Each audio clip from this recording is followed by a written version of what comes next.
రాసిన పత్రిక 8వ అధ్యాయము 9వ వచనం. బైబిల్ ఉన్నవారైతే చూద్దాం, లేకపోయినా పర్వాలేదు, నేను మీకోసము అందరూ వినేటట్టుగా చదువుతాను. Okay, praise the Lord. మీరు మన ప్రభు అయిన యేసుక్రీస్తు కృపను ఎరుగుదురు కదా. వాక్యం: ఆయన ధనవంతుడై ఉండి మీరు తన దారిద్ర్యం వలన ధనవంతులు కావాలని మీ నిమిత్తము దరిద్రుడు ఆయను. ఈ వాక్యం మన వింటూ దేవుడు ఆశీర్వదించునుగా. చిన్న ప్రార్థన చేద్దాం. మిగిలిగా ప్రేమిస్తున్న మా పరలోకమందున్న మా తండ్రికి వందనాలు. తండ్రి, ఇదిగో ఈ భవన నిర్మాణ సంఘములో అనగా రామనగర్ టీచర్ల కాలనీ ఈ మంచిర్యాల ప్రాంతంలో మాకు ఇచ్చిన ఈ సిల్వర్ హౌస్ యొక్క ఫెలోషిప్ ద్వారా తండ్రి చక్కటి ప్రభు స్తోత్రం. తన క్రిస్మస్ ప్రోగ్రాంను ఇదిగో ప్రభు ఏర్పాటు చేసావయ్యా ఈ భక్తుల ద్వారా. అయితే ఈ భక్తుల ద్వారా ఏర్పాటు చేసిన ఈ కార్యం భక్తుల ద్వారా అందరినీ ఈ యొక్క ఇదిగో ప్రభు ఈ ఆవరణంలో ఈ ప్రాంగణంలో వచ్చిన వారందరినీ నువ్వు ప్రేమించి వాళ్ళని నడిపించినవయ్యా.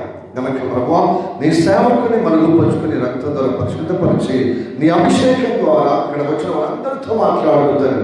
ఎలా వచ్చారో అలా వెళ్ళకుండా వాళ్ళ జీవిత వైఖరిని మార్చి తండ్రి నీ ఆశీర్వాదంతో ప్రతి ఒక్కరు ధనవంతులు అవుతాం సాయం చేయము. నీ ఆశీర్వాదంతో ప్రతి ఒక్కరు ప్రభా దైవ అనుగ్రహము కలిగిన అయా మహిమ ఆ సింహాసనం మీద అయ్యా నువ్వు కూర్చున్న పెట్టుకి ఈ లోకానికి ఎలా వచ్చావో అలాగ ఆ అనుభవం వాళ్ళందరినీ కలుగునట్లుగా నువ్వు మాట్లాడుతారు. మాట్లాడాలని నీవై ఉన్నావని ప్రభు నమ్ముతూ ప్రతి ఒక్కరిని ప్రభావ కదిలిస్తామని అందరినీ ప్రభావ గొప్పగా ఈ వాక్యం ద్వారా మన హృదయాలను చొప్పిస్తామని పరిశుద్ధాత్మని నమ్ముతూ తెలుసుగా నమ్ముచున్నాం. యేసయ్య నామములో ప్రార్థించుకుంటున్నాం తండ్రి, ఆమేన్, ఆమేన్. ప్రియ దేవుడిలారా, యేసు ప్రభువు ఈ లోకానికి వాక్యమైన దేవుడు శరీరంగా అవతరించాడు. చాలా మటుకు అనుకుంటున్నాము యేసు ప్రభు 2000 సంవత్సరాల క్రితం మాత్రమే జన్మించాడు. కాదు, ఆయన ఆదియు అంతమై ఉన్నవాడు, ఆది నుండి ఉన్నాడు. ఆయనను లేకుండా మనం ఈ కాలగమనాన్ని గురించుకోవడం బహు కష్టం. ఆయనే కాలస్వరూపుడు, ఆయనే మరి కాలానికి అధిపతి. అందుకొరకు ఆయన లోకానికి అధిపతిగా ఆదియు అంతమై ఆయన సృష్టికర్త, ఆయన మధ్యవర్తుడు. అయితే ఎందుకు శరీరధారిగా అవతరించవలసిందంటే మానవులకు ఓ పట్టి పీడిస్తున్న ఒక జబ్బు ఉంది. ఆ జబ్బు పాపం అనే స్వభావం. ఈ పాపం అనే స్వభావము ప్రతి ఒక్కరిని గుణములో దరిద్రత చేస్తుంది. స్థానములో సమాజంలో మీ హోదాలను దరిద్రగా మారుస్తుంది. అందుకోసమే ఆ దరిద్రతనమును తొలగించటానికి, గుణము నుండి తొలగించటానికి, మీ స్టేటస్ను కూడా ఆ దరిద్రత నుండి విడిపించడానికి మీరందరూ ధనవంతులుగా ఉండాలి. స్టేటస్ అలాగనే గుణములు కూడా ధనవంతులుగా ఉండాలి.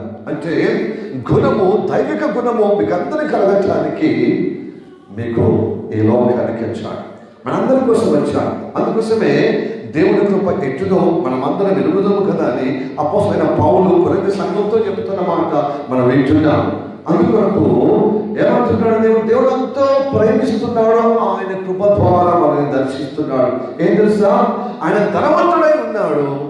ఆయన ధనవంతుల పాలన పొందటానికి ఆయన మన ప్లేస్లో దరిద్రుడుగా ఉన్నాడు. అంటే దరిద్రుడుగా జన్మించాడు. Praise the Lord. మనము ఒకటి ఆలోచన చేయాలి. ఆయన రాజై ఉన్నాడు, ఆయన ప్రభులకు ప్రభు అయి ఉన్నాడు. ఎందుకు నిస్సాయిత్తులో ఒక పేద కన్య గర్భములో ఓ యోసేపు, దావీదు వంశస్థులుగా ఉన్నటువంటి యోసేపు మరియమ్మ, వారు చాలా కటు పేదవారు. ఆ పేదవారు ఆ దరిద్రుల కుటుంబంలో ఎందుకు పుట్టవలసి వచ్చింది అంటే ఆ దారిద్ర్యం, ఆయన దారిద్ర్యం ద్వారా మనమందరము ధనవంతులు కావాలని ఆయన దరిద్రుడు అయ్యాడు మన కొరకు. అందుకోసము ఊరు బయట ఆరు బయట ఆ పశువుల పాకులో జన్మించాడు. ఈ విషయము మనం తెలుసుకోవాలి. ఆయన ధనవంతుడై ఉన్నాడు. చాలా మంది యేసు ప్రభు అనుకుంటారు ఆయన దరిద్రుడు, నిస్సాయితీగా పుచ్చాడు, చేతగానిగా పుచ్చాడు, లేకపోతే ఏమాత్రము కోపము, ఆవేశము, రౌద్రము, ఉగ్రత లేని వాడని అనుకుంటాం. ఉగ్రత ఆయన మంచోళ్ళకు కోపం వస్తే తిరగదన్నట్టుగా ఆయన ఎంత మంచోడో అంత ఉగ్రత కూడా ఉన్నవాడు. అయితే మనకు ఉగ్రత చూపించడానికి రాలే, మన ఉగ్రత స్థితిలోనే ఉన్నాం.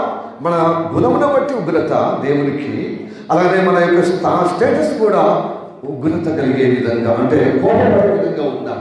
ఎందుకంటే మనిషి దేవుని మాటను మరులు కొలుపుపోయి తనకి ఎట్లా తోస్తే అట్లా జీవిస్తూ కేవలం భౌతికంగా మాత్రమే కొత్త బట్టలు, ధనాలు, అలాగే కొత్త బట్టలు, ఆభరణాలు, ధనము సంపాదిస్తే సరిపోతుంది. సక్రమమో అక్రమమో మొత్తానికైతే నలుగుట్లు గంభీరంగా ఉండాలని పాటు పడుతున్నాను. ఆ పాటు పడే క్రమంలోనే మనిషి తన స్వయం ప్రయత్నాల వల్ల దరిద్రుడు అవుతున్నాడు, గుణంలో దరిద్రుడు అవుతున్నాడు, తన యొక్క సామాజిక ఉన్నటువంటి తన స్టేటస్ కూడా దరిద్రుడు అవుతున్నాడు. అందుకోసమే ఆ దరిద్రత నుండి విడిపించే ఆ మూలముందే ఆ పాప స్వభావం ఆ తొలగించుటకు ఈ లోకానికి ఆయన దరిద్రుడిగా అవతరించవలసి వచ్చింది. చూడండి, మొదటి తిమోతికి రాసిన పత్రికలో 6వ అధ్యాయం 15వ వచనంలో ఈ విధంగా ఉంది. ఆయన శ్రీమంతుడై ఉండి అద్భుతుడకు దేవుడు సర్వాధిపతి, ఆయన యుక్త కాలములో ఆయన ప్రత్యక్షము కలుగుటకు మనకు ఆయన మహిమ చూపిస్తున్నాడు. ఆయన సర్వాధికారి అయి ఉండి రాజాది రాజై ప్రభులకు ప్రభు ఉన్నాడు. అంత గొప్ప దేవుడు మన కోసం ఎందుకు వచ్చాడు? నిస్సాయితుడిగా, దరిద్రుడిగా అంటే మనము ఆయన దరిద్రుల వల్ల మనమందరం ధనవంతులు కావాలి, గుణంలో ధనవంతులు కావాలి, మన స్టేటస్, మన యొక్క హోదా కూడా ధనవంతులు కావాలి. అందుకోసమే ఆయన ఈ మాట చెప్తున్నాడు. నేను పశువుల పాకులో ఎందుకు జన్మించాను, నేను ఆ యొక్క ఊరు బయట, ఆరు బయట, ఆ మట్టి మీద, ఆ నేల మీద ఎందుకు నేను నిస్సాయితుడిగా జన్మించాను? అందుకోసం పలుసార్లు యేసయ్య చేయదానిగా ఉన్నప్పుడు ఈ విధంగా అన్నాడు.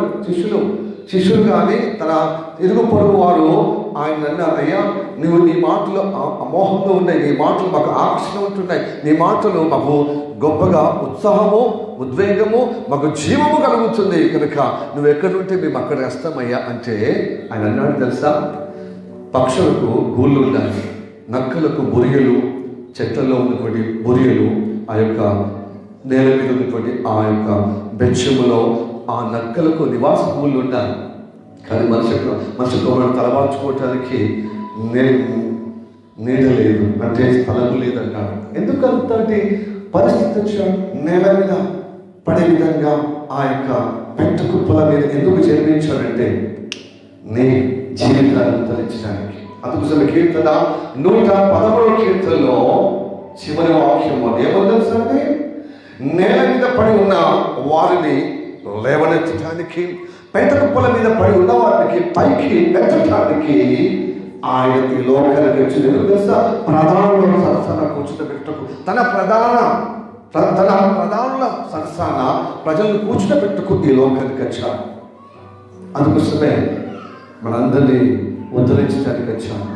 ఆయన నీ హృదయంలో చేర్చుకుంటే, అవునయ్యా నా దరిద్ర గుణమును తొలగించడానికి వచ్చావా, నా యొక్క సమాజంలో నా స్టేటస్, నా హోదా తొలగించడానికి వచ్చావా అని నువ్వు హృదయంలో నువ్వు అనుకుంటే, నువ్వు ఇష్టపడి ఆయన ఆహ్వానిస్తే నీ స్టేటస్ మారిపోతుంది, నీ స్వభావం మారిపోతుంది, నీ జీవితం వైఖరే మారిపోతుంది, నీ హోదా అంతస్తే మారిపోతుంది. If you enter into your heart, tremendous sort for your life, నీ జీవితమే గొప్పగా మారిపోతుంది. ఇక్కడ ఉన్నటువంటి వాళ్ళందరూ సామాన్యులు, పిల్లలు, వాళ్ళ కుటుంబాలు. కానీ యేసయ్య వాళ్ళ హృదయంలో ఎప్పుడైతే యవన కాలంలో బాల్యం నుండి ఆ హృదయంలో చేర్చుకున్నారో వాళ్ళు ఇప్పుడు గొప్ప గొప్ప చదువులు కలిగి గొప్ప గొప్ప ఉద్యోగాలు ఉన్నారు.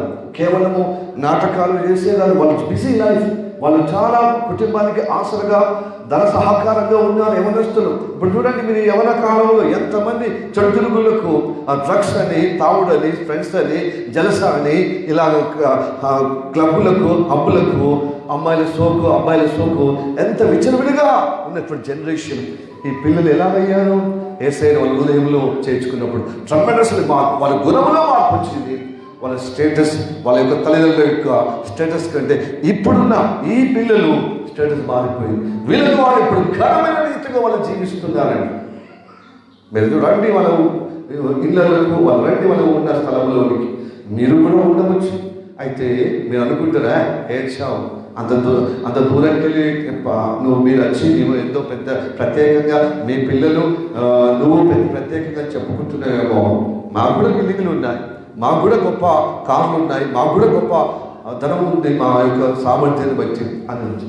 కానీ నిజంగా మీ గుణము ధనంగా ఉందండి, మీ గుణము దొడ్డగా ఉందండి, ఆ దొడ్డతనము యేసయ్య ఇస్తాడు, గొప్పగా ఇస్తాడు. ప్రైజ్ ది లార్డ్, హల్లెలూయా. అందుకోసమే మొదటి సామ్యూయేలు 2వ అధ్యాయము 8వ వచనం ఈ విధంగా ఉంది. మీకు తెలుసా, హన్న ప్రార్థన చేసినప్పుడు దేవుడు అద్భుతమైన గర్భం తెరుస్తాడు, గర్భవతిగా అయిపోతుంది. ఎందుకంటే గర్భం లేని ఎంత శ్రీమంతం ఉన్నా నేను దరిద్రురాలుగా ఈ లోకానికి 10 మందిలో నేను బలహీనమైన గొడ్రాలుగా చూపబడతాను, చిన్న చూపు.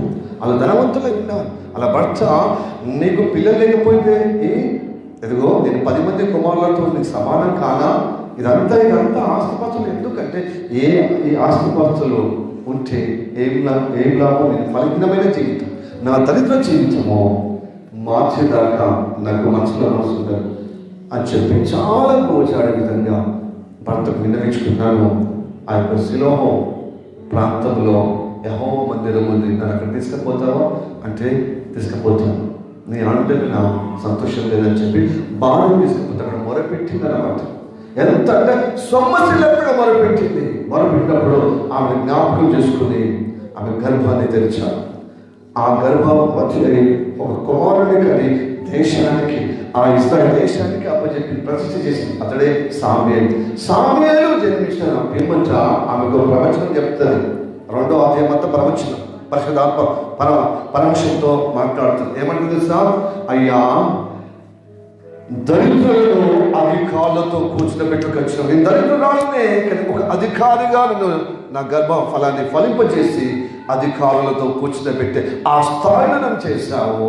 అలాగనే సింహాసనం మీద, మహిమ సింహాసనం మీద స్వతంత్రించుకునే విధంగా నన్ను దర్శించావు. కాబట్టి నేల మీద పడిన వారిని, పెట్టపై కుప్పల మీద పడిన వారిని లేవనెత్తడానికే దర్శించే గొప్ప దేవుడు కదా అని చెప్పి ప్రవచిస్తుంది పరిశుద్ధాత్మ ద్వారా.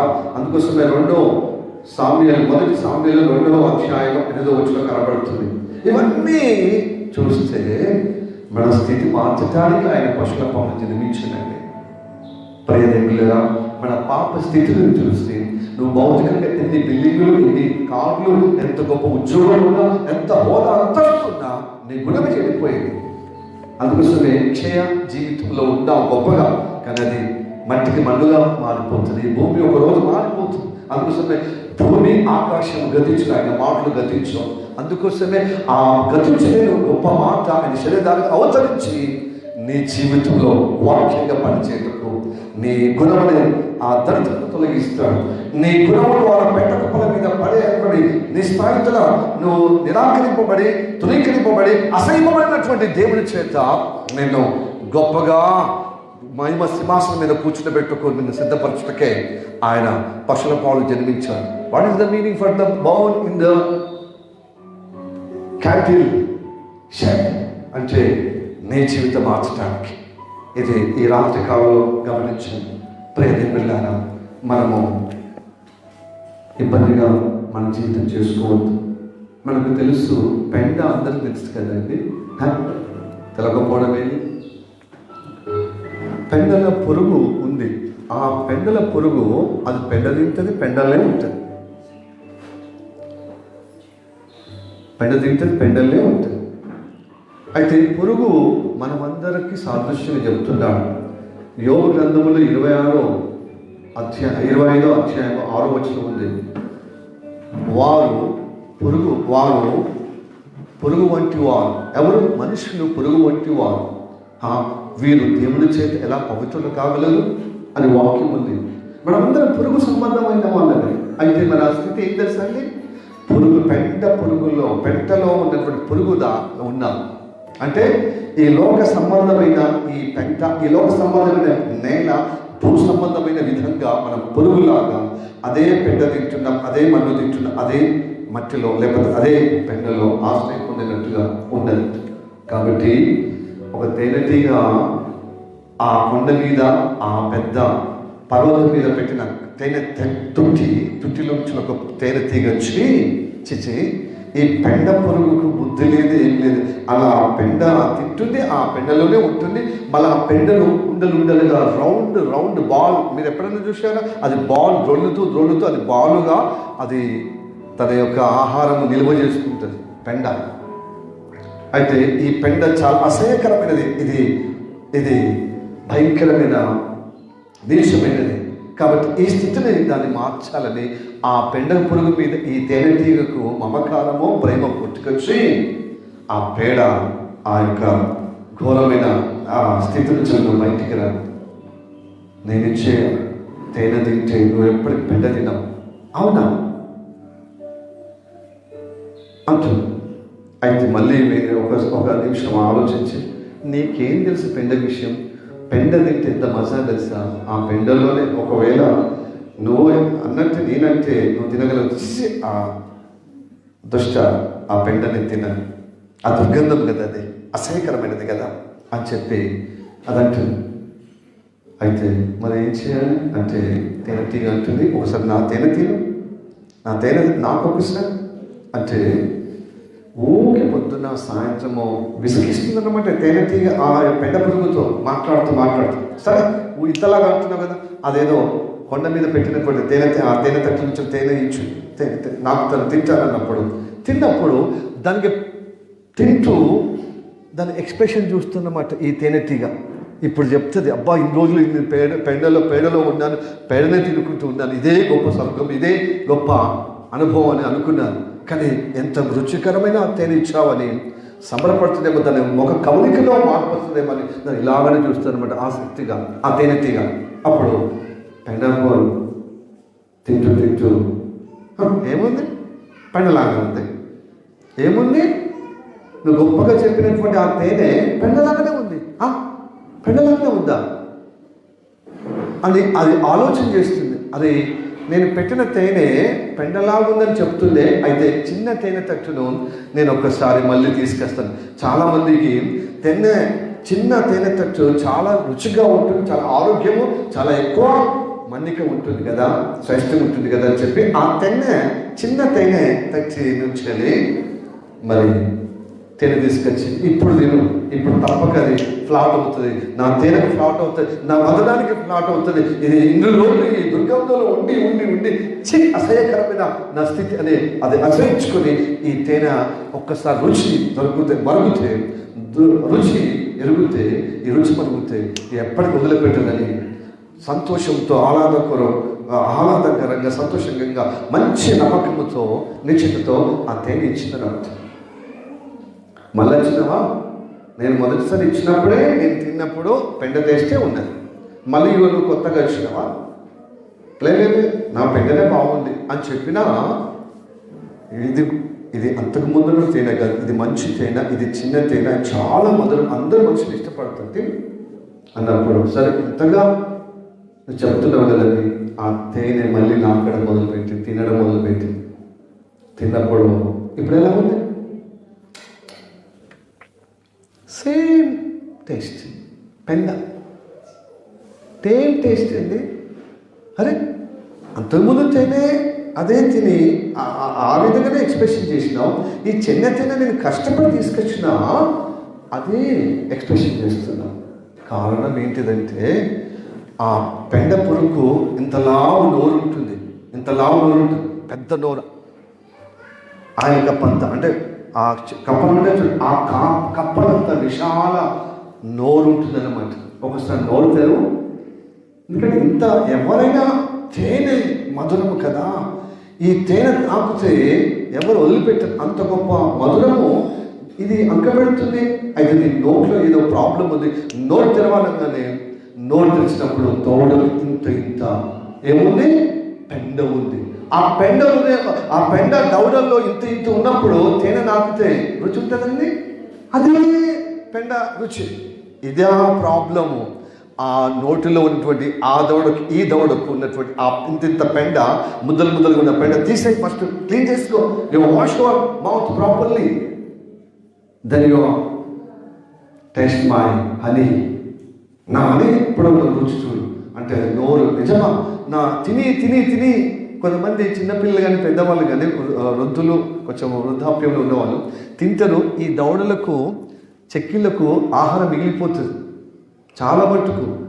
తల్లులారా మీ పిల్లల్ని చెక్ చేయాలి. ఎందుకంటే తొందరగా పళ్ళు ఖరాబ్ అవుతుంది, పుచ్చిపోతుంది. చాలామంది పిల్లలకు పుచ్చిపోవడం ఇదే. చాక్లెట్ కానీ, అలాగనే తీపి వస్తువులు కానీ, ఐస్ క్రీమ్ కానీ, అలాగనే స్వీట్లు తిన్నప్పుడు, ఆహారం తిన్నప్పుడు ఆ దవడల కింద ఇంత ఉంటాయన్నమాట. వాళ్ళు సరిగ్గా ముఖం కూడా అడగరు, అంటే అవి క్లీన్ చేయలేరు. అలాంటి పరిస్థితి ఈ పురుగు కూడా అదే ఉంది. ఎప్పుడైతే అది క్లీన్ చేసుకుందో ఇప్పుడు తేనె మొదలుపెట్టాడు, తేనె తినడం మొదలుపెట్టి ఈ యొక్క తేనెటీగ ఒత్తిడి వల్ల అప్పుడు దానికి ఎంత మధురమో, ఎంత రుచో, ఎంత రమ్యమో, ఎంత అది నిజంగా ఇది స్వర్గధామముగా ఉంది అంటే ఎంత గొప్పగా అనుభూతి చెందుతున్నా. అసలు ఇన్ని రోజులు ఎలా మిస్ అయిపోయినాయి ఈ మధురం. పెండలోనే నివాసం ఉండి పెండ తింటూ నాకు ఈ రుచి నాకు ఎరగనైతేనే అగమ్య గోచరంగా ఉంది నా స్థితి. ఇప్పుడు నీ తేనె నిజంగా నువ్వు రోజు నాకు ప్రేమతో ఆప్యాయతో పలకరిస్తూ నన్ను ఒత్తిడి చేయకపోతే ఇంత గొప్ప మధురాన్ని నేను అనుభవించేదాన్ని కాదు. నిజంగా యువర్ ఆన్సర్ అని ఎంత సంబరపడ్డది, ఎంత గంతులు వేస్తుంది, ఎంతో సంతోషించి ఆ తేనెటీగను మరి గొప్ప కొనియాడుతుంది. ఆ తేనెటీగనే యేసు ప్రభు పెండ పొరుగు నోవు నేను అర్థమేనండి.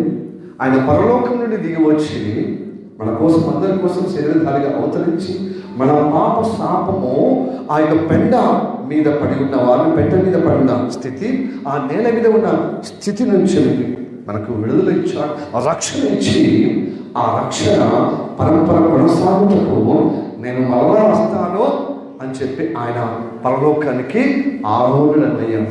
మళ్ళీ త్వరగా అవరోహుడుగా అంటే త్వరగా రానయ్యున్నాడు. అయితే ఆయన మాట తేనె వంటిది.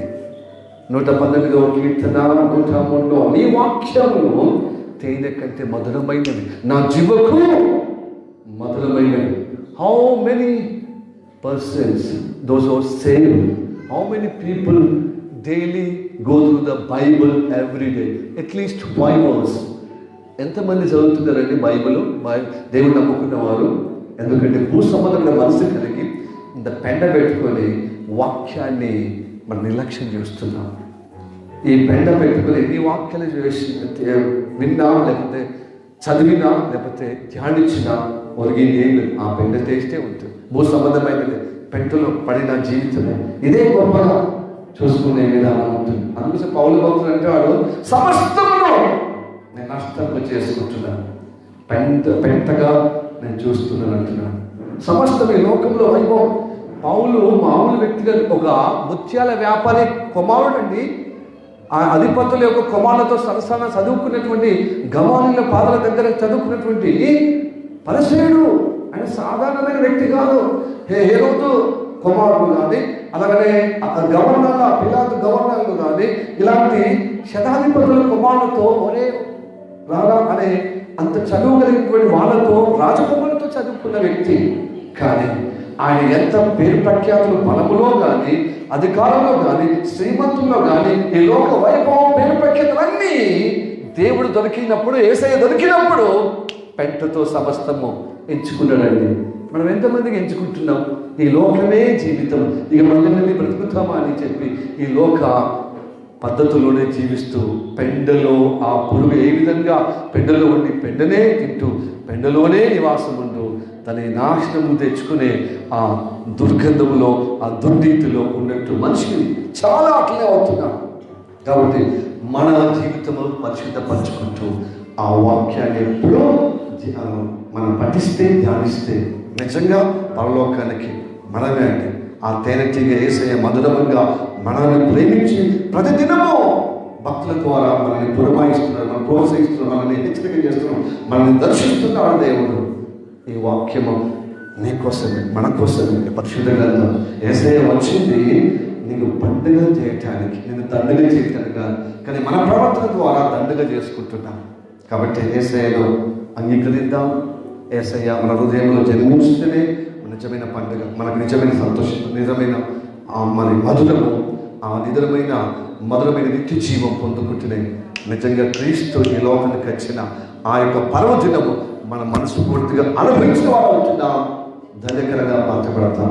అందుకోసమే ఈ స్కీట్ల యొక్క రూపం అంతా మనము నిజమైన సంతోషంలో, నిజమైనటువంటి మధురమైన జీవితంలో, నిజమైనటువంటి నిత్య జీవములో నిలబెట్టడానికే ఈ ప్రోగ్రామ్ అండి.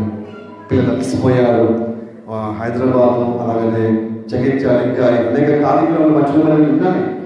కానీ వాళ్ళు ఎవరిని పక్కన పెట్టి వాళ్ళ ఉద్యోగము, వాళ్ళ యొక్క వ్యాపారము, వారి యొక్క చదువు పక్కన పెట్టి వచ్చి మన మధ్యలో మీ మధ్యలో ప్రదర్శించడము నిజంగా ఇది దేవుని మహిమ కాదండి?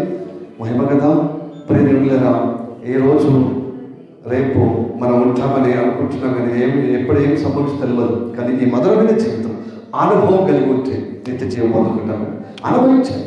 The God is very awesome, very tasty. అందుకోసం అంటాడు కదా, taste that the lord is good.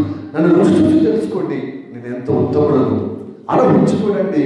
Me experience ఆ మధురమైన జీవితం మీరు కలిగి మీ హోదా మార్చబడుతుంది, మీ గుణం మార్చబడుతుంది. మన గుణము, మన హోదా మార్చటకే వచ్చాం. Hallelujah, praise the Lord, praise the Lord. అందుకోసం ఆయన ధనవంతుడై ఉండి ఆయన ధనవంతుడి యొక్క జీవితంలో నీకు పాలు పొందటకు నీ ప్లేస్లో దరిద్రుడిగా వచ్చి ఆయన దరిద్రుడి వల్ల నువ్వు ధనవంతుడు కావటకు ఈ లోకానికి వచ్చాను. అదే క్రిస్మస్. హల్లెలూయా, అదే హ్యాపీ క్రిస్మస్. అందరూ చెప్పాలి. ఇది క్రిస్మస్ అన్నారు.